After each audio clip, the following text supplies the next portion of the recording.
Combine the dream come true of being a dad with the dream to be of entrepreneurship. You're presented with a world of possibilities, along with a world of challenges. Join Joel Lewis as he interviews successful entrepreneur dads, sharing how they made it work from the start. This is Startup Dad HQ.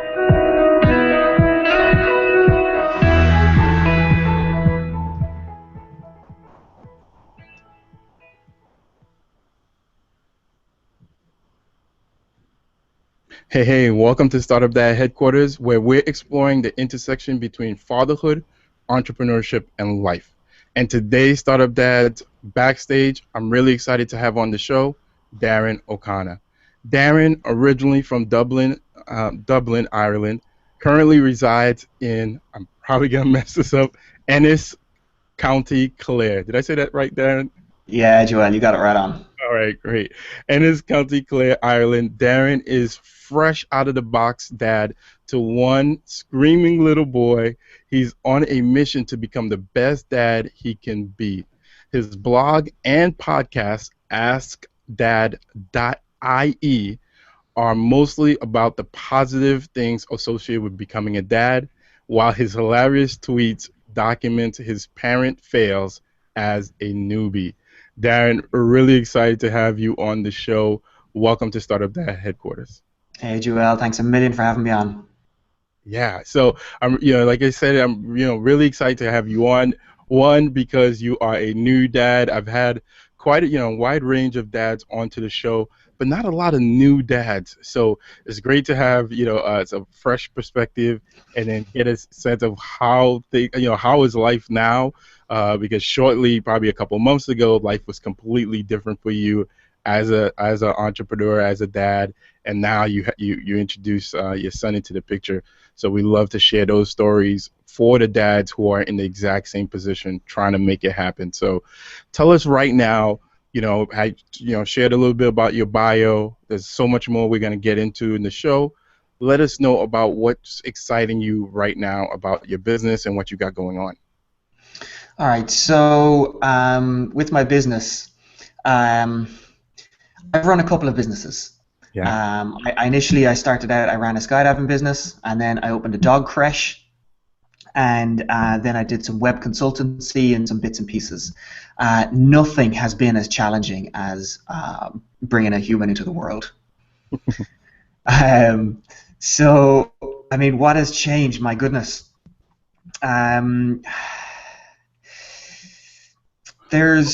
Well, we'll get into the changes in a little bit, Darren. Sorry not to cut you off.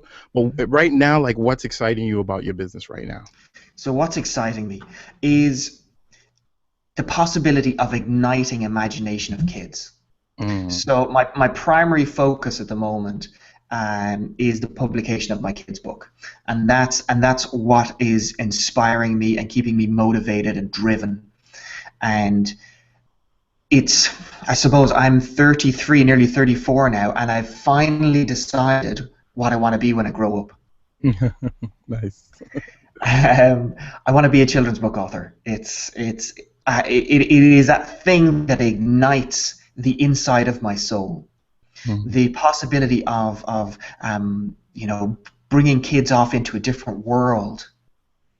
Just it inspires me to kind of get up every morning and push myself and drive myself and just keep going, particularly in those times when you're full of self-doubt, you're down in the dumps, and you just don't believe in yourself, you don't believe in your project.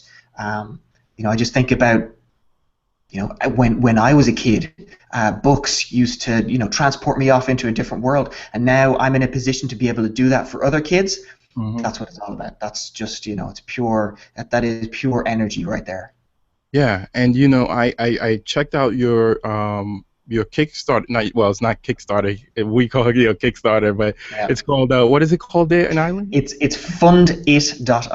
It's an Irish version of Kickstarter. Right. Fundit.ie. Yeah. And your book is not just you just said like a children's book author, but when I read the description about the book, it's like an adventure. It's like a literal adventure where, as you're going through the book, you could actually do activities with the child, right? If I remember reading it correctly. Yeah, so here's a scary statistic for you. Mhm. Kids are spending an average of 49 hours a week in front of some form of a screen, whether that be a phone, tablet, TV, computer, whatever. Wow. 49 hours a week, that is more time than most people work in a week. And that scares me. It kind of, it's like, it's a slap in the face wake up call. I mean, I don't know how old you are, Joel, but I was born in '81, so I'm an '80s child. There wasn't a whole lot of technology around. Um, I played out in the fields. We kind of, built dens out of sticks and hay, and we used to get cushions from, recycling skips, and we'd make a den, and we'd go off on our own adventures. I remember with one of my best friends, every evening during the summer, we would take off our runners and we would go walk on this huge big wall that went around the perimeter of a big field, and that was an adventure just as the sun was going down. And they're memories that I have forever. I do you really create memories sitting down playing video games? Right. I don't think so. So that kind of really scares me. So my goal with the book is not just to ignite the imagination of kids, but it is also to get them into the outdoors. So my book comes with a stick and it comes with a superhero cape. Yeah. So the story is about a little boy called Ray who has a mean nanny, and that mean nanny is mean to him for years, and she's mean to him so that he will actually be trained out of his potty mouth. He had a real potty mouth, and he lost his imagination over time, and he goes on an adventure and comes across a stick which ends up calling a superhero cape, and he goes on an adventure to save a little gnome fairy. And just like in the book, the book comes with a stick and a cape, and the stick and the cape are kind of hidden. So after you read the story with the child, you go out into the garden, you get out into the outdoors, you go find that stick, and you can use that stick then in the same way that Ray does in the story to call the superhero cape. And once you get the superhero cape, it's limitless, the possibilities. With free play, just spark that imagination and let them loose. And that's I suppose what I'm trying to do is just shave off a little bit of screen time. I know you'll never beat it. I'm not foolish enough to know that I can rule out iPads. You're not going to do it. But if I can shave off a little bit of time and get them into the outdoors, then I feel I've done my job. Yeah, absolutely. And Darren, I could so feel your passion as you're talking about, talking about the book and talking about these 49, that's insane 49 hours spent in front of the screen. And I'm glad, and this is one of the reasons why I love doing this show and having this podcast, because I'm learning with each and every episode that I'm going through. And I didn't know this statistic, and I have three little girls, so I haven't gotten into that iPad, iPhone phase yet, but definitely want to keep that in the back of my mind as I start to raise them. And fortunately, my wife and I are very outdoorsy. We like to do things outside, go for walks and things like that. So making sure that we keep that going as they get older here. So we want to get into your startup dad journey, but before we do, we have to take care of some important business. I like to kick off the show with the first segment, which is family first, and I kick the show off with this quote, which is no other failure, no other success can compensate for failure in the home. Would you agree, Darren? Family is what it's all about. Everything else doesn't really matter. If you've got family and you're poor and happy, then it's better than being rich and being broken apart. So yeah, 100%. Absolutely. So we want to bring up the first, the photo that you shared with us. I asked asked all my guests to submit a family fun photo. You sent us a beautiful photo of you and your son. Share with us what's going on here. Again, Startup Dads, the photo and the video aspect of this conversation can be found on the website, Startup Dad HQ, and then the episode number, which I don't know what it is right now. But you'll hear it in the intro once this goes live. So Darren, share with us what's going on right here, and share with us a little bit about your family.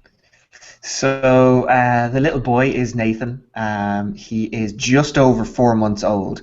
He has discovered two things: his fists and his feet, and both of which he wants to shove into his mouth on a permanent basis. And in this picture, it's something that I like to do. I like to kind of mimic what he's doing because he doesn't have a whole lot of hair and I don't have a whole lot of hair. So there's that similarity, but everyone so far says that he looks more like my wife. So I like to try and mimic him and make me look like him. And so in this picture, he's got his fist in his mouth, and at the time the RBS, the Rugby Six Nations, which was on last weekend, Ireland were playing against Wales, and we lost. And so that was on telly. He shoved his fist in my mouth. I whipped out my phone, shoved my fist in my mouth, and I just snapped off the pic. And so that's kind of the one that you're seeing right there. Yeah. But so I've got a whole list of them. There's pictures of him kind of screaming the house down, and I'm trying to mimic his screaming and snapping off selfies. Yeah. So right now he's 4 months old right now. Yeah. So he's 18 weeks. So he's just over the 4-month mark. Okay. And what does sleep look like for you guys right now? Is he sleeping through the night yet? So he started off amazing. He would go to bed, 9 or 10 o'clock in the evening, and he would sleep right the way through till 7. Absolutely. And the public health nurses over here were saying, oh, he really needs midnight feed or something like that. But he genuinely didn't want it, so he just kind of slept through the night. And he started teething a couple of weeks ago, and it just obliterated any kind of sleeping patterns. He was awake kind of every 2 hours with drool and discomfort and all of that kind of stuff. And I now understand what new parents say when it's you find a new level of tiredness. Right. Yeah, you guys were definitely spoiled in the early stages because you don't hear that. Usually, right from the gate, they're sleeping 3 hours max, and then you're waking up pretty much every 3 hours. Well, do you know what I find really funny is that people ask you, oh, how's he sleeping, and it's say, oh yeah, he's sleeping really good, sleeping most of the way through the night, and you get kind of a hateful look. It's kind of like, But then you turn around and say, oh, I'm awake every 2 hours. And people delight. They're like, woohoo! Celebration that, you could join our club. You feel my pain. Oh. Exactly. Now you know what I've been saying all these years. Yeah. Yeah, absolutely.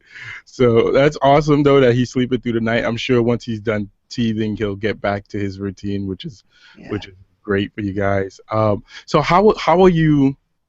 How are you balancing, now that you have the newborn and he's not sleeping through the night now, how are you balancing everything you have going on with the business, the book, the Kickstarter, the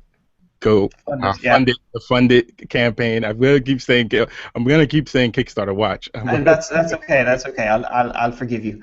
Okay, so it's really tricky. It's really, really tricky, and I wrote a blog post. It was actually a guest blog post for kind of a big mom blog over here in Ireland, and it was all about how to stay super productive as a dad.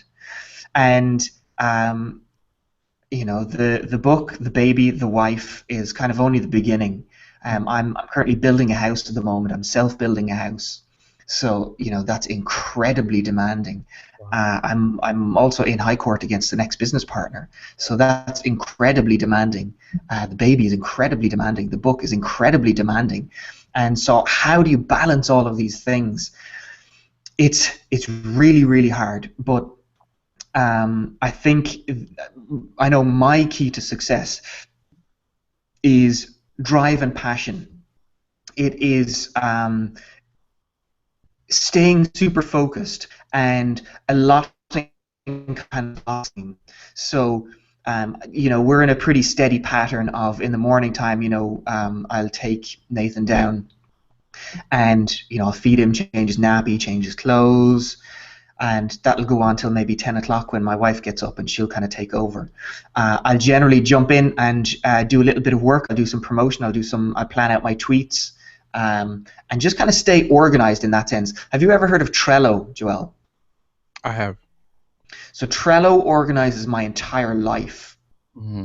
Okay, I've got boards for the house. I've got boards for the court case. I've got boards for pretty much everything, for work, for tweets, for blog posts, for absolutely everything. Okay. And without Trello, I'd be lost. So I've got Trello on my phone. It shoots out notifications at me, and again, I can kind of see. I can see a day in advance what my next day is going to be like without having to think about it too much. Mm-hmm. Okay. And taking notes. I mean, writing blog posts, trying to get guests on my podcast, trying to create interesting topics. You know yourself. I mean, it all takes time. So if I come across an article that I find interesting, and that gets kind of good engagement, and I kind of think, maybe this person would be a good person to get on my podcast, I'll throw a little note into Trello, in my to-do section, or to interview, or to contact, and I forget about it. I'll set a reminder date, or a date that I need it to be completed by, and I'll forget about it. But then a day in advance, I know kind of what's coming up. I need to try and go contact this person and schedule them for a podcast, or I need to write 500 words on this blog post, or whatever the case might be. And I find that it keeps me super focused, and I don't get lost in the world of Facebook or Twitter or social media, or reading articles or anything like that. It keeps me super focused. So I suppose that kind of helps things. Yeah, absolutely. And thank you for sharing those great tips. And the tool Trello, I've heard of it. I've never used it myself, but I'm definitely going to check it out. Sounds very useful in terms of productivity, and I think that is key. And if you could send me that blog post on the productivity, how to stay productive as a dad. Definitely send that. Super productive. I'll add that to the show notes as well, because I think that's something I've been struggling with. I actually had a couple of podcasts where I talk about that, and just being really focused. And one book that really helped me, or is helping me, is The One Thing by Gary Keller, where it talks about just like really focusing on the one thing that's really important, as opposed to trying to multitask and be on social media and do this and do that. You try to do so many things all at once, and then you don't get the most important thing in your business, or for your family, or your finances. You don't get the most important things done. So yeah, definitely thanks for sharing that. Now, as a father, your podcast is Ask Dad. What does fatherhood mean to you as a new dad? It has become everything, all-consuming. Mm-hmm. I'm a man of passions. So and I have to follow my passions. If I don't follow my passions, you don't have a happy Darren.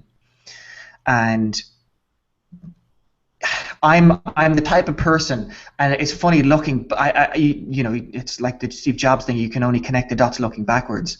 At kind of parties and stuff like that, we go to kind of family events and all that kind of stuff. I'll be the person in the corner playing with the cars and the kids, and setting up wrestling matches with little figures, and I'll be on the ground playing, rather than kind of socializing with the adults. Mm-hmm. And it just sits well with me to kind of be around kids, and I soak up their energy and their enthusiasm, and it just makes me happy. Mm-hmm. And so being a new dad, it has just become everything. The day I found out that Sinead was pregnant, I fired up I think it was either it might have been the day after, I went and bought the domain askdad.ie, and I knew I wanted to document and blog and get experts on my show so that I can learn to become the best dad possible. My parents gave me a fantastic childhood. We weren't exactly super rich, but I never felt I wanted for anything. They were there for me. They gave me the time. They supported me. They allowed me to kind of be me and again go off into my own world with figurines and micro machines and Lego and all of that kind of fun stuff.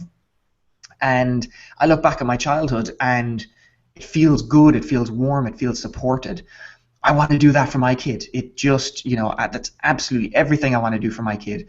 And I keep a private video log of, maybe every couple of weeks I'll do a quick update, just a selfie recording on my phone, and I created an email address for Nathan, and every picture that I take, I will email to that email address. Every video that I take, I upload it to YouTube, again using that email address, make it all kind of private videos.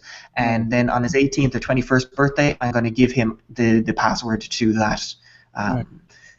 So it just, being a dad just means everything. I want to be that person that invests into my child. I want to be that person that, gets down on the floor and roughhouses and,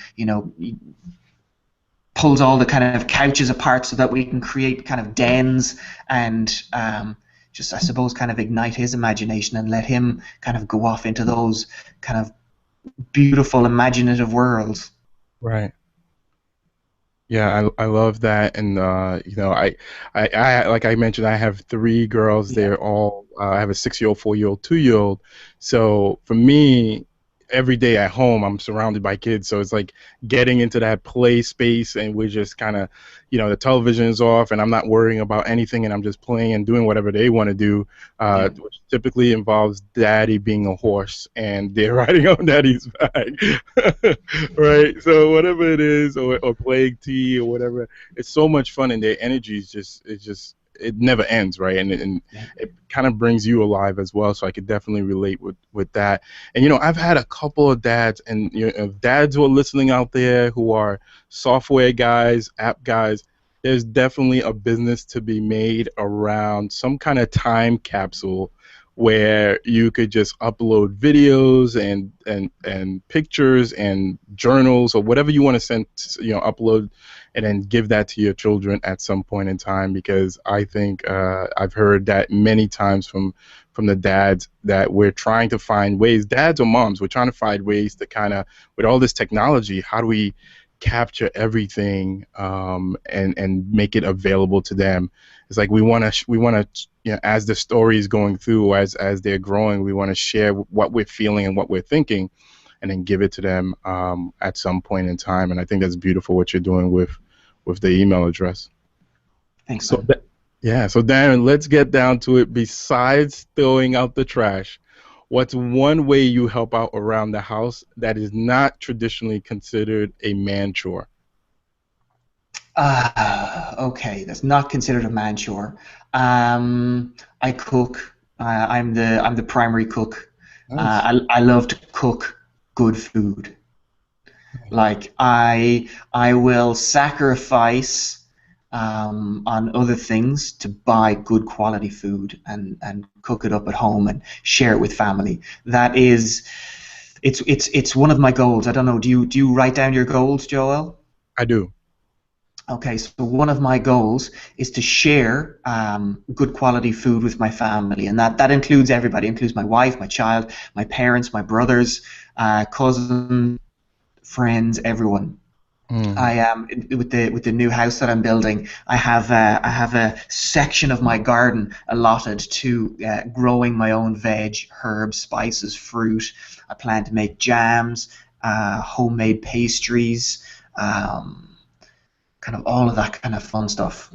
Nice. Wow. So you really get into it.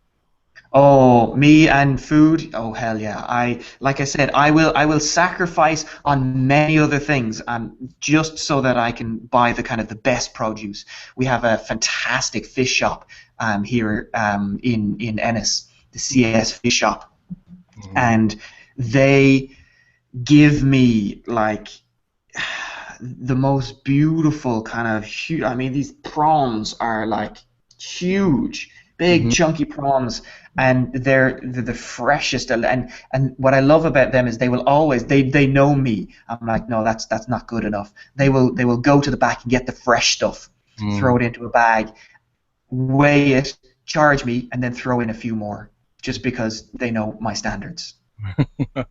Nice. Wow. Yeah. When you said you're the primary cook, I just think, okay, he makes some, a couple meals here and there. But yeah, you seem like you definitely have a passion for cooking good quality food for you and your family. So that's awesome. I like to cook as well, but not nowhere near to what you what you're talking about. So that's really great. So are you cooking every day? Do you cook like every day of the week? There are days when I don't cook, and Sinead will throw something into the oven or that. But I would say I'd say at least 5 days out of the week, I'll put together breakfast, lunch, and dinner.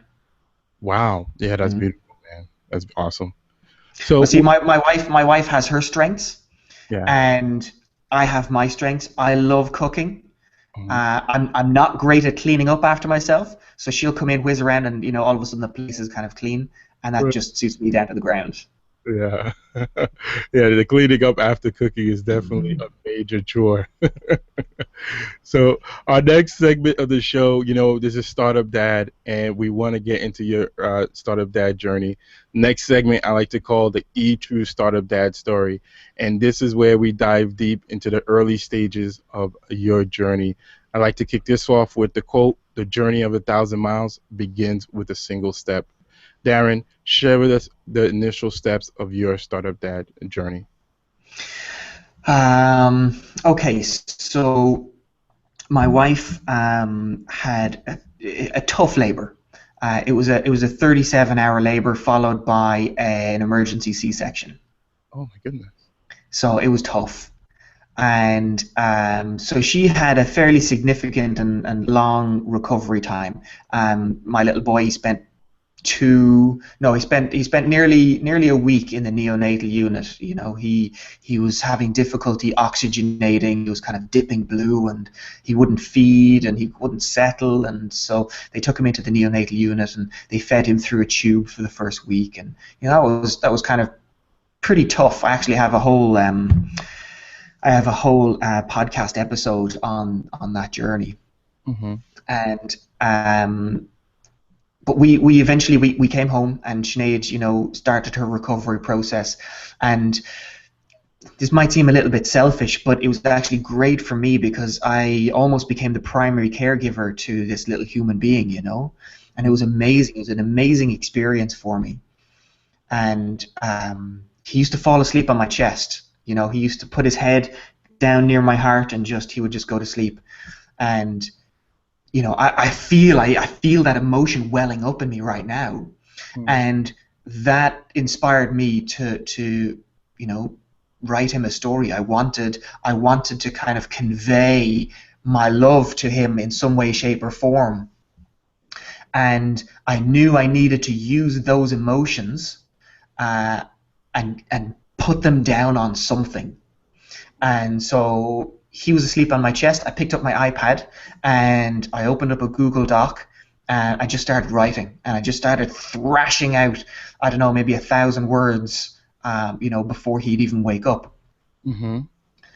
And I did that consistently for nearly 2 weeks until the book was written. And I suppose that would be step one.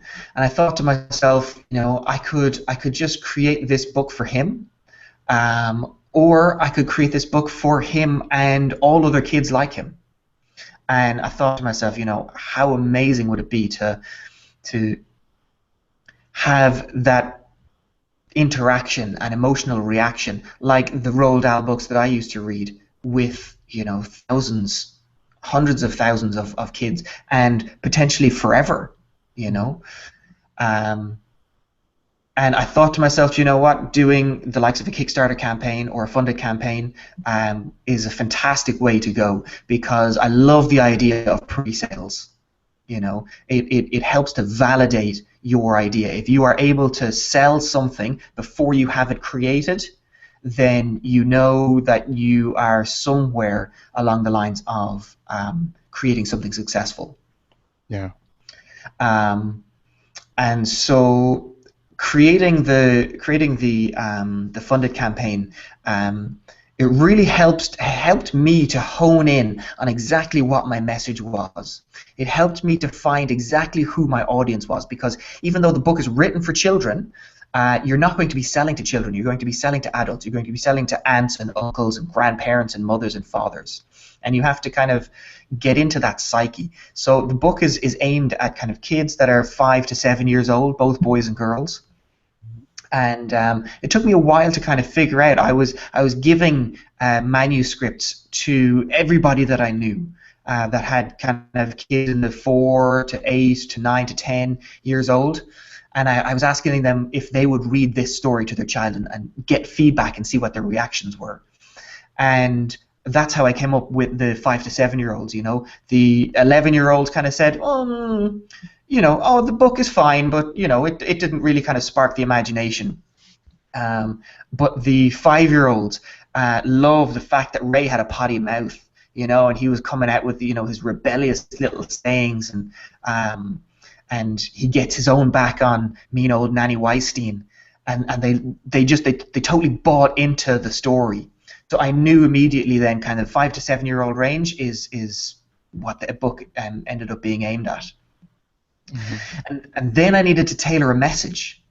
I needed to evoke an emotional response and connect with people who have kids of that age. And from, you know, previous jobs, I've you know, done a lot of digital marketing and sales funnels and writing ad copy and all of that kind of stuff. And there's kind of a formula. When you write ad copy, you do problem, agitate, solution. So you talk about the problem, you make people feel really bad about it, and then you provide the solution, right? Yeah. So I found that when I read my adverts to my prospective audience, they didn't buy into it, because again, I started out with, you know, kids are spending an average of 49 hours a day in front of some form of a screen. And the script went on, you know, think about that for a minute. Sorry, my mind's gone blank. No problem. Okay, so think about that for a minute. And studies have shown that excessive media use can lead to health problems, attention difficulties, and obesity, diabetes, and all of this kind of stuff. Mm-hmm. And the moms kick back. They kick back strong. Mm. And they said, you know, you're a new dad. Come back to us, you know, in a couple of years and see if you can get your kids away from the TV screen. Mm-hmm.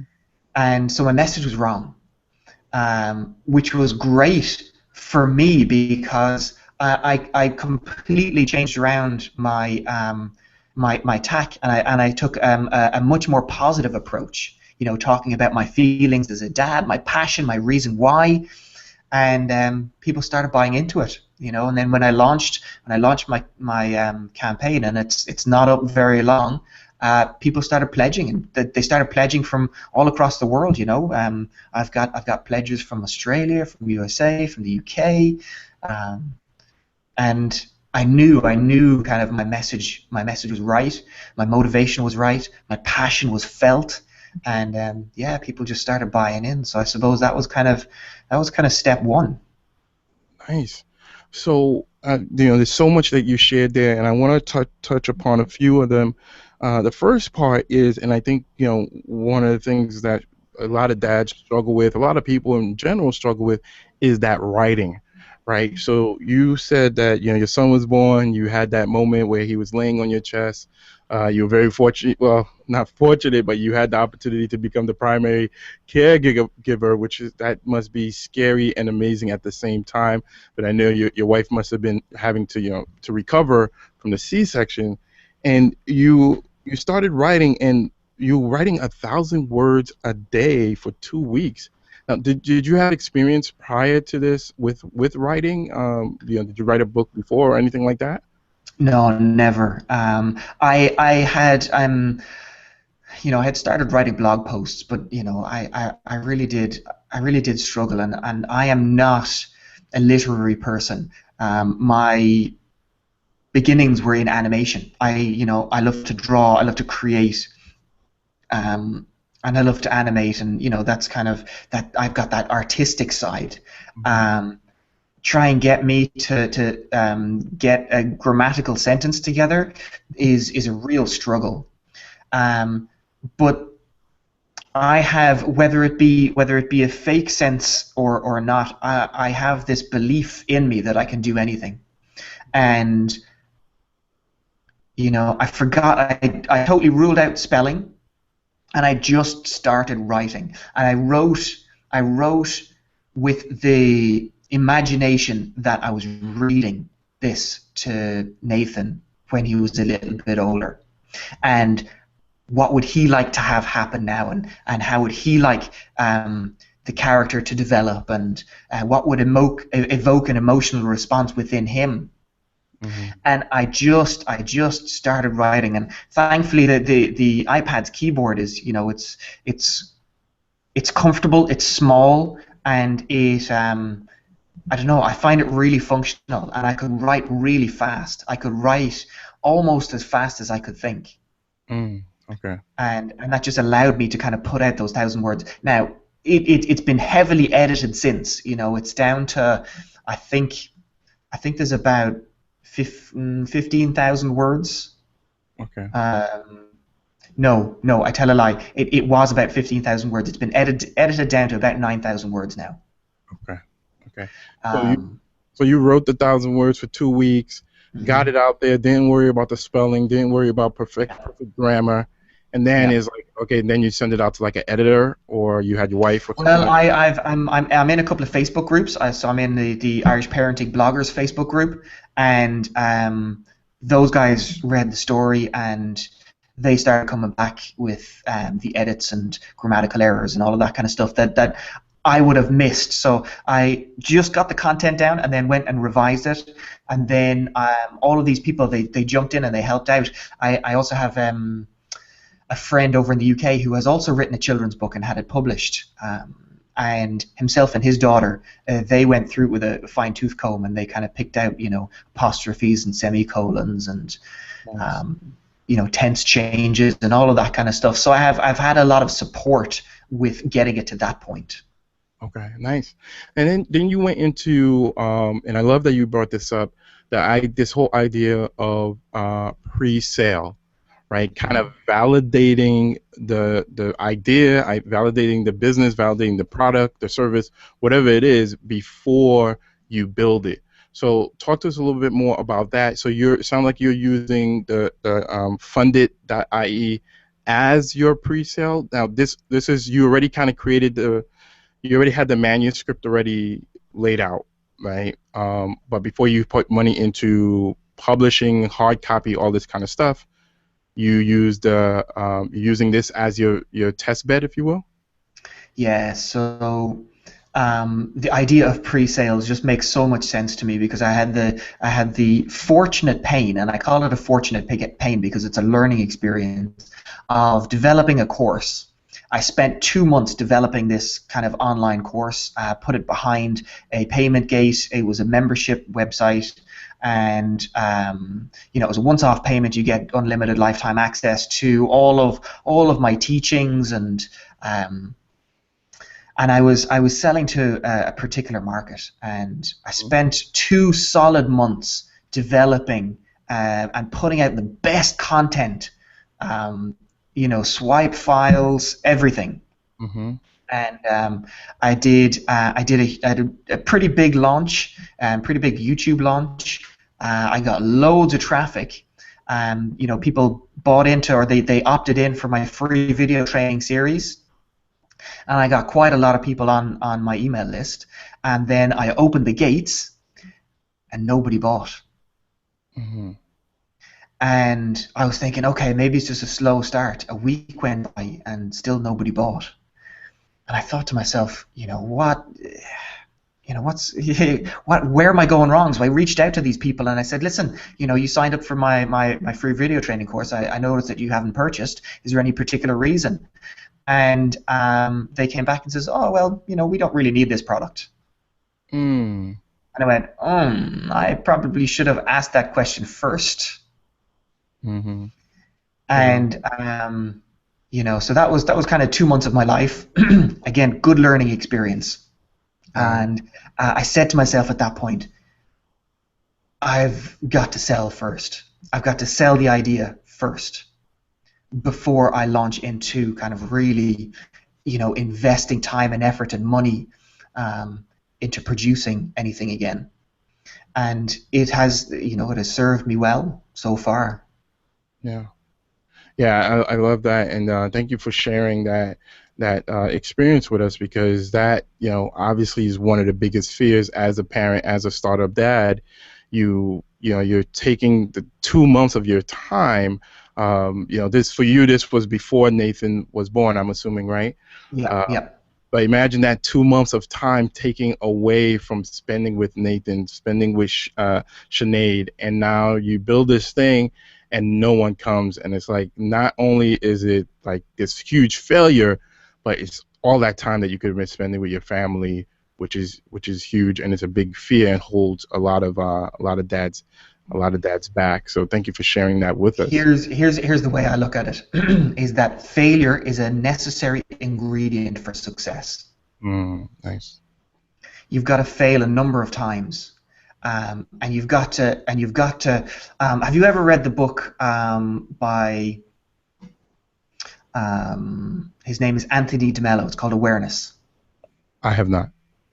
So it's a very spiritual book, written by a Judaist monk, and I'd recommend absolutely everybody to read this book. It's fantastic. But in the book, he was also a therapist, and he helped people through drug addiction and through a lot of life difficulties and stuff like that. And people would come to him and they would say, Tony, I need your help. And he would say, I'm sorry, I can't help you. You haven't suffered enough yet. Mm-hmm.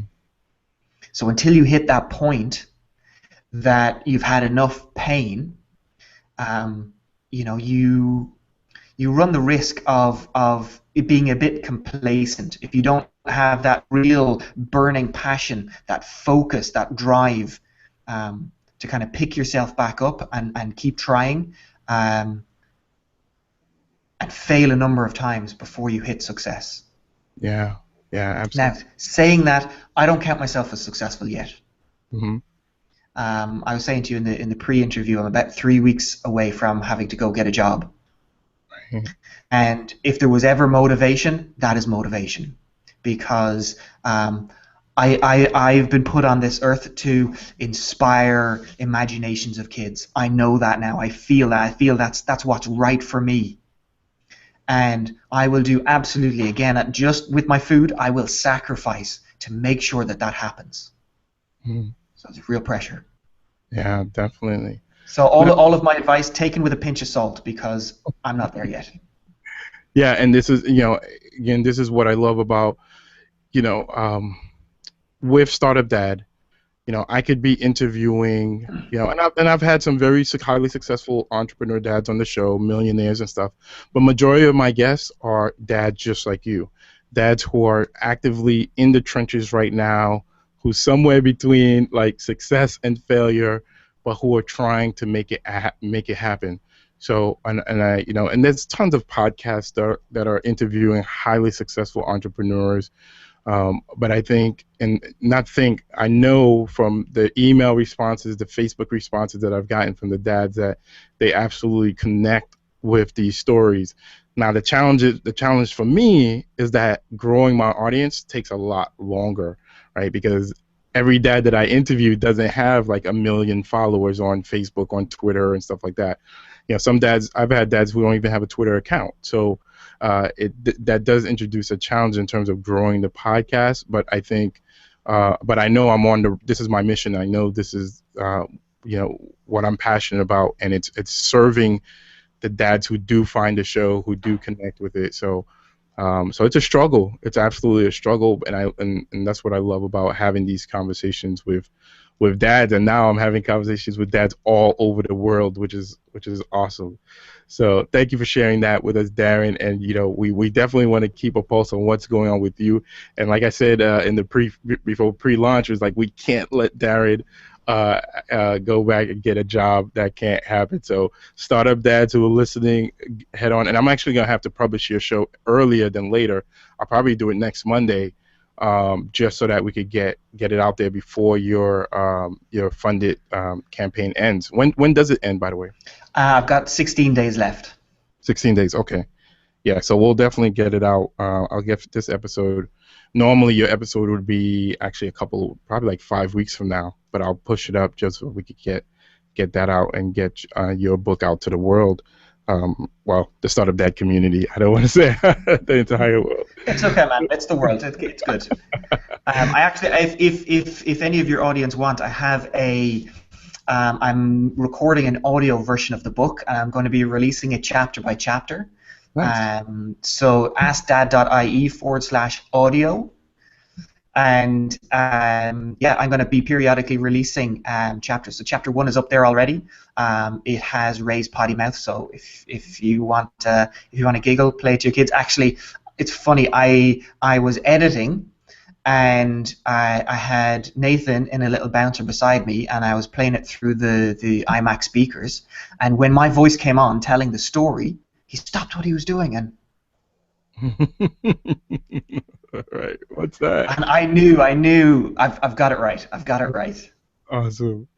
Now, the other piece, something else you shared in your journey that I think like you want to spend a little bit of time on is you talked about copy, and you have experience with copy, and you talked about how to write it, in terms of problem, agitation, solution. Can you share with us a little bit more about that for the dads who are creating a product or service?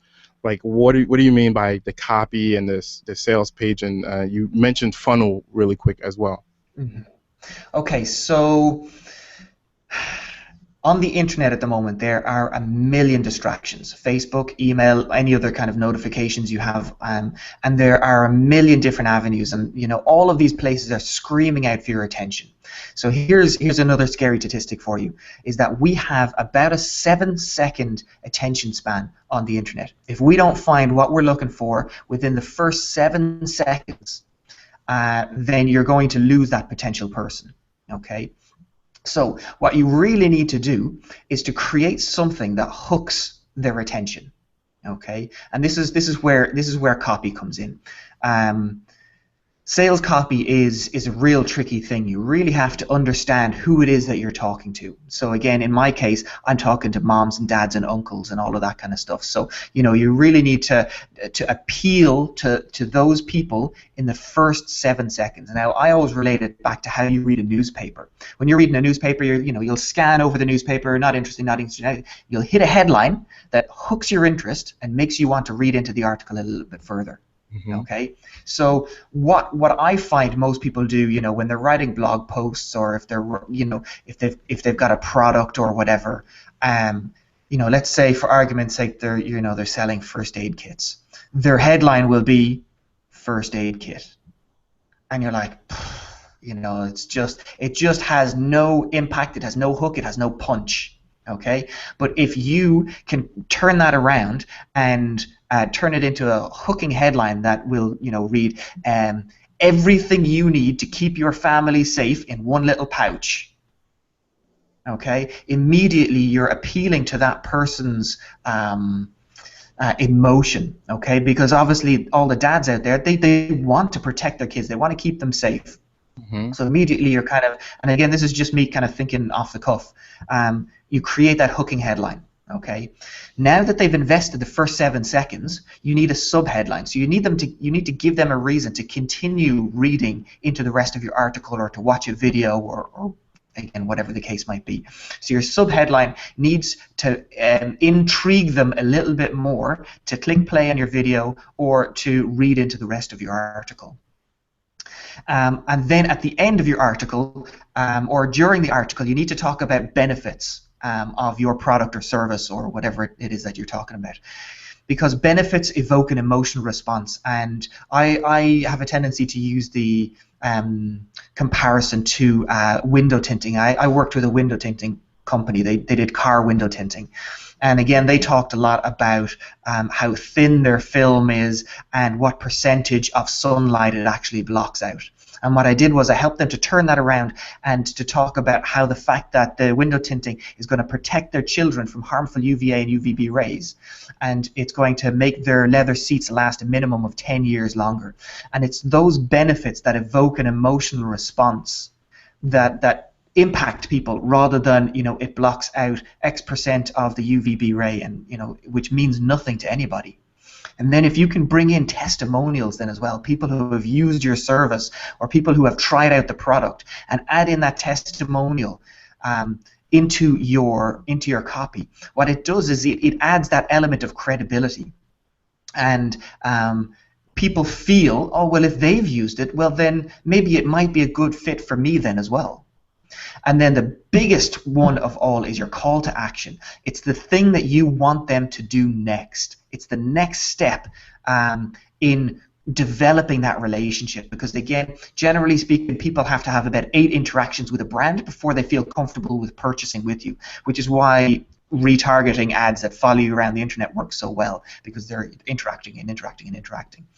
But developing a relationship. So for me, building a relationship with people on my email list is of primary importance. I'm not looking to sell to anybody just yet. I want to develop that relationship with people. I want them to get to know me, to get to know my nuances, what I like, what I don't like, again, my reason why. And then when I have a product that they feel is a good fit for them, and it comes out with an offer, then there's a higher chance that they'll actually purchase. And I feel like I'm adding value, because to me, it's not all about sales. It's about adding value, and that has taken me a very long time to understand. Because again, with the product the one that took me 2 months to release, I was only interested in making sales. Mm-hmm. I wasn't really interested in developing that relationship and actually helping people. It was me focused, not them focused.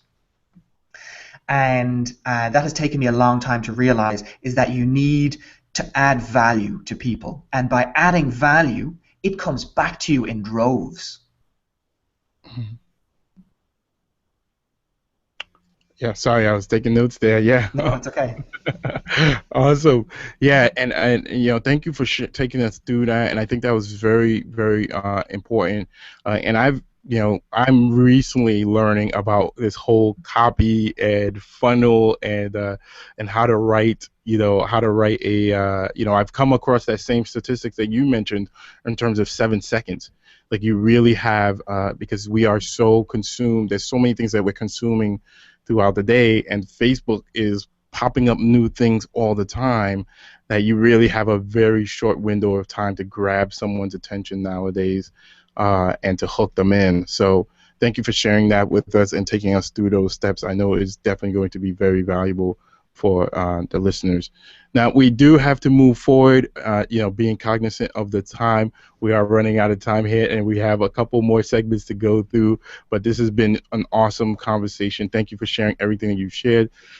This is where we're going to go into, this segment is called Real Dads, Real Talk, and this is where we dive deep into a couple of tough questions that we just can't skip over. Are you ready to dive in, Darren? Let's do it.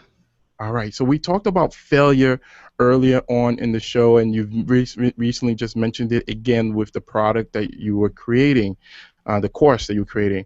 I want to talk about doubts and fears now, specifically from a perspective as a father and a provider. What has been one doubt or fear that you struggle with, and how do you overcome that? So it's a good question, and this one does go deep. I do fear, and it's maybe not on a daily basis, but at least a couple of times a week, I will go through a dip, and that dip is the voice in my head saying that, do you know what, you're bluffing your way through life. You're not good enough. And you really need to get a grip on reality and conform, and go get a job. And Yeah, I probably sit with that one for a couple of hours, a couple of times a week, and it's difficult. It's really, really difficult to pull yourself out. Um, yeah, it is. It's a real tough one because those feelings are probably closer to reality than the world that I imagine and the life that I imagine that I envision me and my wife and my child and my dogs living in. Hmm. Um, what pulls me out, how I get myself out, is that I have my goals written down, and I have them up sitting up by my computer at my desk. And I find that when you write your goals down, it brings something from the imaginary world into the real world. It's physically on paper, and so it sits up there, and I can see that every day. When I do get down, I listened to a little audio clip called "Rise and Shine." It was for an ad for, I think, maybe some swimming gear. Rise and Swim. Rise and Swim is what it was called. Hmm. And I have it. I have the MP3 in my Dropbox, and I will listen to that maybe 2 and 3 times over. And it's a voiceover of this guy, welcome to the grind, and it's that voice in the back of your head when it's 6 o'clock in the morning, when it's just easier to switch off the alarm and turn over. And it's all about, you could give in to those thoughts and feelings and take the easy way out, but you're not cut from that cloth. You're made of better stuff. You're made of tough stuff. So get up and go make stuff happen. And it's got good inspiration behind it. And I just take a couple of moments. I take a couple of breaths. I feel the passion that he has, and I rise above those feelings. And I know it's going to be tough. Nothing in life gets handed to you. It's up to you to go out and make stuff happen. It's up to you to create opportunities. Opportunities don't land in your lap. Yes, you could be lucky, but I think you create your own luck. I think you create an environment where you can be introduced to the right person that can help to launch whatever it is that you're trying to do, or launch your career, or get that one advocate. I believe that you create all of that yourself. And listening to that audio file, reading my goals, envisioning what my life could be like, helps me out of the dip, because it's on a weekly basis. It's a dip and a flow, or a dip and a peak, and a dip and a peak, and it goes like that. It could go like that on a daily basis, but definitely on a weekly basis. So there are a couple of things that I do. And again, I'll happily send you over that MP3. You can share it with your audience, because I think it's just pure inspiration. Yeah. Yeah, and I know exactly the MP3 that you're talking about, and it's like this guy he's got like this deep voice, and it's like it's so motivational. Yeah, Rise and Shine, and I listen to it. I probably every other day or so. I have a list of 50 or so motivational compilations or speeches just like that, and those things get me going for sure. So yeah, definitely thank you for sharing that with us, and thank you for being so vulnerable and sharing with us what is real, right? And that what you're feeling, because that is happening, and I shared that in one of my recent podcasts. Same thing here, it's a struggle all the time. Now my next question is, what is the conversation with your wife like? Like, how are you, obviously, you want to provide for your family. You want income coming in. You want to show your wife that, hey, we're secure. And, you talked about you're 3 weeks away from going and get a job. Like, what are the conversations like? How are you reassuring her that this is still the right way to go? And what's the support structure look like? Yeah, it's a balancing act as well. I mean, it's very similar to the emotions that you go on. Thankfully, I have an amazingly supportive wife. You know, she believes in me wholehearted. But you know, she's an emotional character as well. You know, and you know, she feels that insecurity, and you know, she'll send me email links with, you know, you could apply for this job and you could apply for this job. But I'll also share out your book, and I came across this person who might be interested in buying your book as well, and that kind of stuff. Yeah, it's a tricky one, and there's no one easy way. I mean, I think the best way to deal with that is to share the passion. I think for a lot of people in the startup world, us self-employed entrepreneurial type people, you know, we put on the brave face and everything is good and everything is going the right direction, and I am going to land that deal, and this product is going to, you know, make us millionaires, and you know, all of that kind of stuff. We put on that brave face, whereas in the reality, you know, there's that inner turmoil of, holy cow, I don't know if I can actually pull this off, and you hold all of that stuff back. And I think it's very important to be honest and to be vulnerable with your significant other, and share your dreams and your passions, and you know, this is what's going to make me happy. And again, I know for my wife, she ultimately does want to see me happy, but she also wants that element of security as well. So you know, it is a conflict, and there is no right answer other than just being honest. I think that's the absolute key, is and sharing that stuff, getting it all out in the open, getting your fears and anxieties out with them, because women, believe it or not, are fantastic listeners. You know, I mean, they gossip with their girls all the time, and they talk about, you know, their emotions, and you know, all of their fears and all of that kind of stuff. They are absolutely brilliant, because women are designed to be able to absorb those emotions. I have an uncle who is a biochemist, and he once said to me, he says, if men had to go through the emotional wave that women go through with their biology, we would never survive. We are not capable of being able to withstand those massive emotional waves, the huge highs and the huge lows. Mm-hmm. And so women are able to take on board all of those kind of feelings. You know, I think us men, we're emotional creatures as well, but we too often put on that brave face. So I think you need to kind of knock those walls down and just be 100% honest and be upfront, and tell them your fears, tell them your emotions, celebrate the little wins, and ride through the tough times as well. And I think that has been my key to success anyway.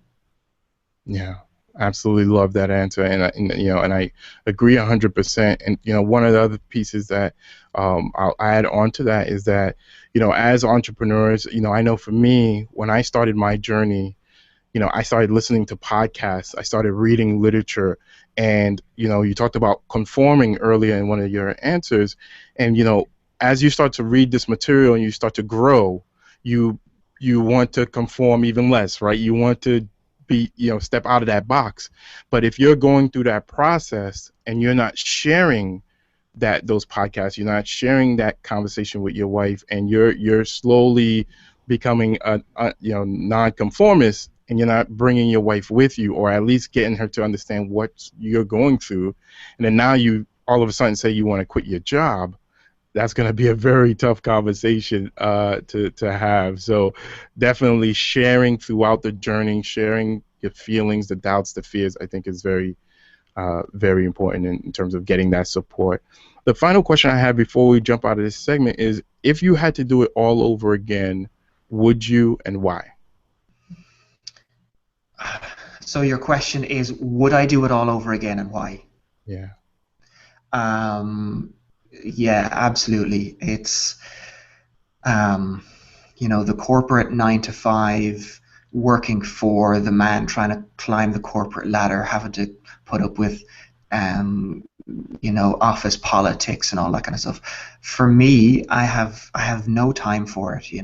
It's a real tricky one to kind of follow through. I mean, I suppose I have done it several times. I started out as an animator and found it really difficult to get consistent work. And then I opened up a skydiving center, which is actually how I met my wife. I took her on a skydive. And that was a world of self-employed. Myself and my business partner, kind of went our separate ways. That didn't end exactly very well. And I was left with nothing. I was in a real difficult situation where I went from being able to kind of fly off to these kind of remote islands off of the coast of Ireland called the Aran Islands and have lunch and kind of fly back, to all of a sudden not knowing if I'm going to be able to pay rent next month. Mm-hmm. And that was really difficult. I had to go and conform and get a couple of kind of bar jobs and a couple of sales jobs and pull myself back out of it. And I started a dog creche. So I started all over again. Dogs are another passion of mine, which is what I said. I'm a man of passions. I started the dog creche, and to this day that's still running. And so I did. I started all over again, and now again with the Ask Dad podcast and my children's book, it's almost like another reinvention. Mm-hmm. So if I was to do it all over again and start again, yeah, absolutely. I'm just cut from that cloth. Nice, and I love what you mentioned earlier. I think this is a good time to probably reiterate it. And you talked about, with every failure, you look at failure as an opportunity to learn, right? And you're going through these different, there's businesses, but you're learning throughout the process. And I know that, like we said earlier, that you're going to absolutely crush it with this podcast and the book that you have going on right now. The thing that, and the reason why I know that you're going to crush it is because I don't know what the landscape is like in Ireland, but here in America, the conversation is changing. Dads are, we're talking about dads now. Instead of the commercials you used to see a few years back, where dads were like these, blundering idiots, didn't know how to change diapers, didn't know how to do anything. It's completely different now. You're seeing stay-at-home dads. You're seeing dads. Now when I go to like these play areas with my kids, I'm not the only dad anymore. Like there's other dads who are there who are pushing their daughters and sons on the swing, and it's becoming more of a norm. And recently the company that I work for actually just announced that they're going to have paid bonding leave for dads, which you don't have that here in the States. Not a lot of companies has done that in the past, but now that's changing as well, because dads are starting to rise up and say, listen, I am the primary caregiver for a week, 2 weeks, 3 weeks, or what have you, when my wife first comes home from having a C-section, birth. Or I want to be around, because in my case, I had 2 other daughters, and now we have a newborn. So I need to be able to take care of the other girls while my wife is taking care of the baby. So, the conversation is definitely changing, and I think this is the prime time for something like Ask Dad. So I know your podcast will do extremely well. So we're going into the final segment of the show. This is what I call the rapid fire handyman segment. And this is where we quickly reach into your toolbox and you provide the Startup Dad community with some really useful tools. We like to think about this segment. In your case, your wife is ready to come back into the kitchen, because I know you've had her locked out for about 45 minutes or so. So she's ready to come back into the kitchen. She has to feed the baby. So we want to fire through these questions really quickly so that you could get back to your day-to-day activities. So you ready to rock? Rock and roll. All right. So Darren, what is your number one time management hack or tool? It is probably listening to a piece of music.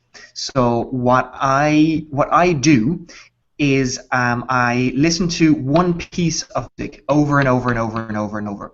I find that it generally takes me a little bit of time, maybe 10, 15, maybe even 20 minutes to get into the flow of actually working. So whether I'm writing a blog post, whether I'm doing research on a podcast interviewee, whatever the case might be, it takes me a little bit of time to kind of, eventually close down Facebook and Twitter and all of my notifications and actually get into the work. Mm-hmm. Once I get into the flow, it flows, and again, I can write 1,000 words in a relatively short period of time once I'm in that flow. But what I have learned is that I listen to Hippie Sabotage, Stay High. You know the song? No. Oh, it's good. It floats my boat. And when I'm in that flow, I will turn on the music, I will turn it up loud, and I will crank out work. So when I need to get into the flow quickly, I can just turn on that song, and it engages a part of my brain, because your brain is a trained muscle, and it's muscle memory. It just gets into the flow, and it takes me minutes to get into the flow rather than maybe 15, 20 minutes to get into the flow. Nice. I like that. So using audio to get you into your zone. Just it sparks those neurons that just get you into the flow much quicker. Because again, as a dad, you have limited time. I know for me particularly, I've got very limited time to get a lot of work done. So I need to get into the flow as quick as possible. I bang on that tune, and I'm straight there. And that's Hippie Sabotage. And it's called Stay High. Stay High. Yeah. Oh, Hippie Sabotage is the group. Yeah. Okay, nice. Definitely check that out. What's one personal habit that you believe attributes to your success as a father, husband, and entrepreneur? I suppose one habit is taking time to reflect, or just taking time in general. So what I like to do is I like to turn off TVs, radios, phones, computers, all of these other kind of digital devices. I'll even turn off my microwave so I don't have the little kind of light flashing at me. And I will just take time. I will take time to either reflect. I will take time just to absorb the moment. In Ireland, it's coming into spring, so I'll sit out in the back garden. I'll listen to the birds. I'll kind of smell the people cutting the fresh cut grass. Or I will take time just to kind of spend and stare at my young child and let him kind of explore my face and shove his finger in my mouth and in my ears and all of that kind of fun stuff. And it's just taking that little bit of time to spend just being peaceful, because the day is hectic. Again, there's a million distractions. And I find that if you don't take that little bit of time just for yourself, for you, your family, whatever the case might be, you have a tendency to spend your whole life being distracted, and you don't have the same focus, you don't have the same kind of goals, you don't have the same drive that you do if you take that little bit of personal time. Nice. What's one way you manage your health? I've got 2 dogs. And I've got a whole belt and kind of like a lead and harness system, and I will hook them up. Again, I'll put in my podcast, and I will go running, and I'll run with my 2 dogs. Nice. What's one book every startup dad should absolutely read? Okay, so are you talking from a business perspective, or are you talking just from a general perspective? General perspective. So I'm going to bring you back to the awareness book, because you will have loads of dads who will recommend the books like The One Thing. So I would recommend, more from a spiritual point of view, a book called Awareness. And you said that was by Anthony DeMello. Okay. Nice. Awesome. So, Darren, thank you again for this interview. It's been amazing. I have a final question. It's a little bit longer than the other questions, but it really typically produces really powerful answers. And here it is. On the other side of this broadcast is a startup dad who at this point is fired up and ready to go. Like I said earlier, he's a new dad just like you. He's found his what he wants to do with his life. He's found his calling like you have, and he's really psyched and ready to go. But as soon as this broadcast is over, he's gonna shut his laptop, turn off his phone, and by next week, he'll be back to the day-to-day minutia of things, and he would have lost that motivation. What would you say to that dad to inspire him beyond this broadcast?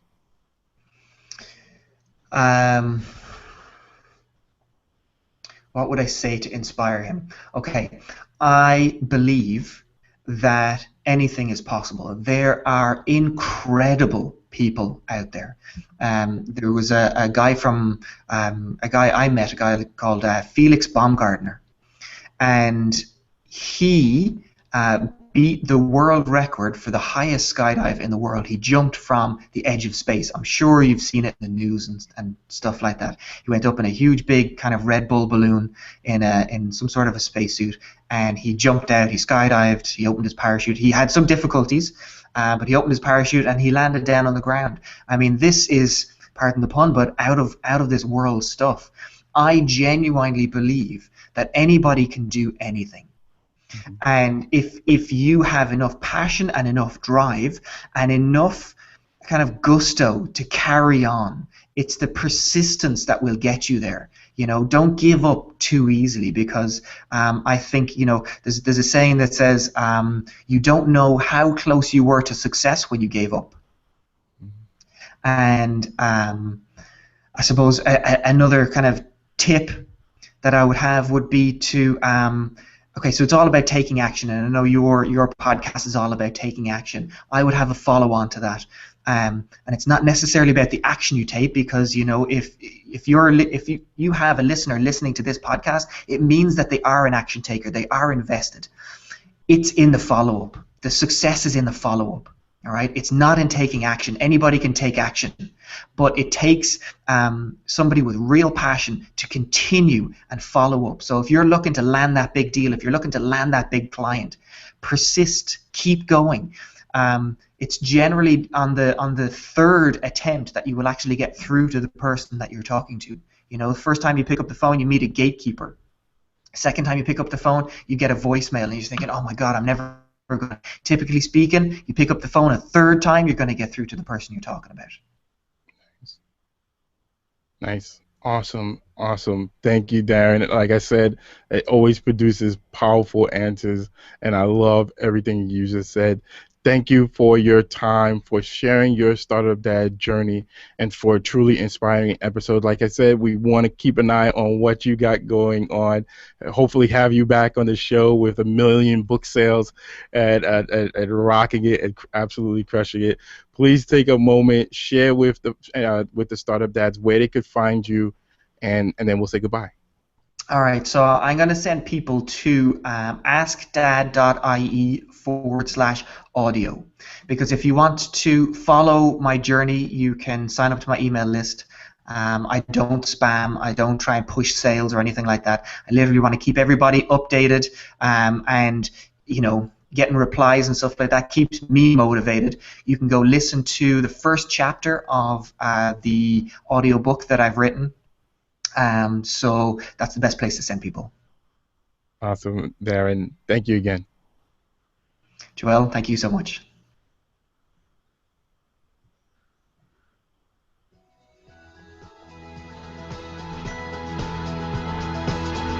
Hey Startup Dads, take the next step right now and download your free guide called 9 Apps Every Startup Dad Should Have in His Toolbox. It's only available at startupdadhq.com/free gift. Again, that's startupdadhq.com/free gift. So go download it now, and we'll see you next time on Startup Dad HQ.